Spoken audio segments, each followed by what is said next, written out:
بہار کے وزیر اعلیٰ نتیش کمار کے ایک اقدام کے خلاف کولکتہ میں خواتین نے سخت احتجاج کیا ہے۔ یہ احتجاج اس واقعے کے بعد سامنے آیا جس میں نتیش کمار پر الزام ہے کہ انہوں نے پٹنہ میں ایک سرکاری پروگرام کے دوران ایک مسلم خاتون ڈاکٹر کا نقاب ہٹا دیا۔ جمعرات کی شام کولکتہ میں پارک سرکس سے گڑیا ہٹ تک ایک بڑا احتجاجی مارچ نکالا گیا جس میں مختلف برادریوں سے تعلق رکھنے والی خواتین نے شرکت کی۔ مظاہرین نے کہا کہ یہ معاملہ کسی مذہب کا نہیں بلکہ خواتین کی خود مختاری، عزت اور آئینی اقدار سے جڑا ہوا ہے۔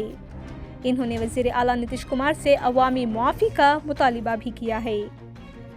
کولکتہ کے میئر فرہاد حکیم کی بیٹی پریا درشنی حکیم نے اس موقع پر کہا کہ نتیش کمار کا یہ عمل جسارت آمیز اور عورت دشمن ہے اور اس کے خلاف پورے ملک میں احتجاج ہونا چاہیے۔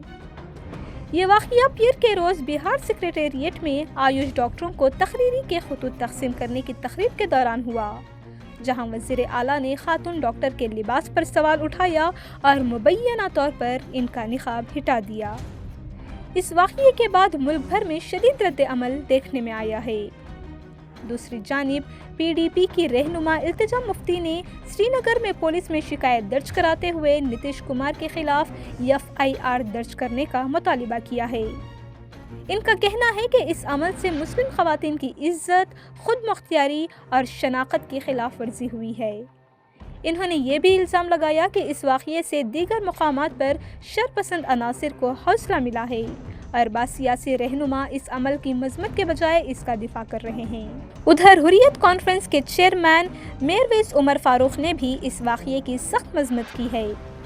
جمعہ کے اجتماع سے خطاب کرتے ہوئے انہوں نے اسے ذاتی وقار اور اخلاقی حدود کی سنگین خلاف ورزی قرار دیا اور کہا کہ کسی بھی اتھارٹی کو ذاتی انتخاب میں مداخلت کا حق نہیں ہے۔